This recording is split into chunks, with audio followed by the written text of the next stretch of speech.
Bonjour Michel Onfray, philosophe. Vous êtes un homme passionné des religions. Le voile suscite un profond débat, encore une fois en France. Emmanuel Macron hier a appelé à un consensus, à faire bloc pour éviter les amalgames après cette affaire d'une mère de famille voilée qui accompagnait son enfant pour une sortie scolaire et la sortie qu'a fait un élu du Rassemblement national. Elle a d'ailleurs décidé de porter plainte. Vous réagissez comment à ces événements ? Je pense qu'Emmanuel Macron a tort d'imaginer que le problème c'est l'amalgame.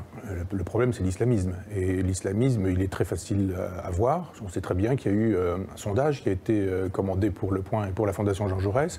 C'est Ipsos, je crois qu'il l'avait fait, et qui montre que 25% des musulmans estiment que la charia devrait prendre le pas sur les lois de la République. C'est ça le problème. Le fait est qu'une majorité est pour les lois de la République. Oui. C'est ça aussi qui est important. Donc effectivement, l'amalgame, il ne faut pas le faire. Et d'une certaine manière, Macron aurait raison sur ce sujet. Sauf que quand il ne dit pas d'amalgame, c'est juste pour dire l'islam ne pose pas problème. Il pose problème quand 25% d'entre eux estiment que la charia devrait faire la loi. Oui. Mais le voile, là, en l'occurrence, pose problème aujourd'hui, Michel Onfray ? Non, moi je pense que le voile, c'est un faux problème. Le problème, c'est pas ce qu'il y a sur la tête, mais ce qu'il y a dans la tête. Et moi, je connais des gens, des femmes voilées, qui ne sont pas radicalisées. Et simplement, c'est un signe d'identité, elles sont parfois jeunes, c'est une façon de redire un passé qu'on leur a demandé de donc il ne faut pas l'interdire, comme le dit le Premier ministre. Bien sûr, moi je suis contre les interdictions. Le libertaire que je suis n'est pas pour l'interdiction, je suis pour le débat, je suis pour l'échange. Je trouve que ce jeune homme du Rassemblement national a eu tort de s'adresser à la présidente à destination de cette femme en estimant quel était le problème. Je trouve ça inadmissible qu'on humilie des gens, que ce petit garçon se soit trouvé humilié en train de pleurer dans les bras de sa mère. Je trouve évidemment que le lendemain, quand elle nous dit qu'elle va porter plainte 2 fois, on voit bien ce qu'il y a comme type de mécanisme. Et il ne faut pas rentrer dans cette polémique de politique politicienne, mais penser un peu en survolant, en surplombant, je dirais, en termes de civilisation. Il faut être impitoyable avec les musulmans qui estiment que les lois de la République passent au second plan et que la charia... Ça veut dire qu'il faut défendre davantage la laïcité aujourd'hui, la loi de 1905 ? Alors pas seulement la laïcité, parce que là aussi la laïcité, on dit, elle est ouverte, elle est fermée. Moi je suis pour le fait que des femmes voilées puissent accompagner des enfants dans les sorties scolaires. On n'endoctrine pas en 3 secondes un enfant parce qu'on aurait un voile et qu'on serait islamiste. Non, ces femmes ont le droit d'accompagner les enfants avec un voile sur la tête. Elles ne sont pas seules, il y a d'autres parents, on peut discuter, on peut parler.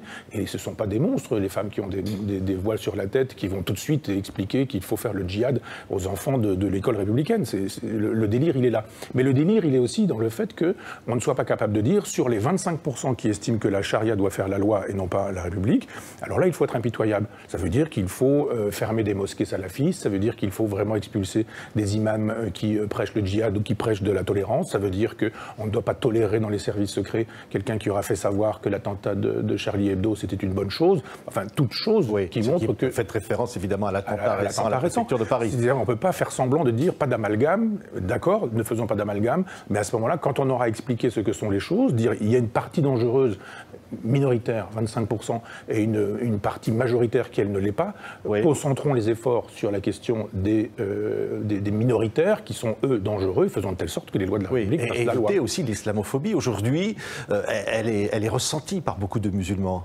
Mais alors moi, je ne sais pas ce qu'on appelle l'islamophobie. Si vous commencez par dire, par exemple, que le Coran a été écrit, que c'est un texte historique, vous avez des gens qui vont vous expliquer que vous êtes déjà dans l'islamophobie parce qu'il faudrait dire du Coran qu'il a été dicté par Dieu à l'ange Gabriel qui, avec le prophète, etc., etc. Moi, je ne crois pas en Dieu. Je ne vois pas comment Dieu pourrait dicter un livre à quelqu'un qui pourrait ensuite, etc. Donc, l'islamophobie, si ça commence à caractériser le personnage qui veut juste penser l'islam en termes historiques, ça devient problématique, ça devient dangereux. Donc, je suis contre les interdictions. C'est-à-dire que l'islamophobie, c'est une interdiction de penser le Coran et de penser l'islam. C'est même pas de critiquer, c'est juste de le penser. On vous demande juste d'obéir, c'est-à-dire de vous mettre à genoux, et pas de faire votre travail de philosophe en disant « Allez, prenons ce Coran. D'où vient-il ? Comment a-t-il été construit ? Est-ce qu'il est en relation avec le judéo-christianisme ? La réponse est oui. Comment Mahomet a-t-il pu exister et pourquoi a-t-il suivi les cours d'un rabbin ? Ça, c'est de l'histoire, et faisons de l'histoire des religions.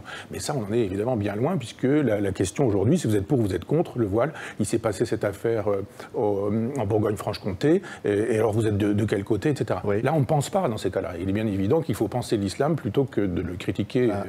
Oui, un mot, Michel Onfray.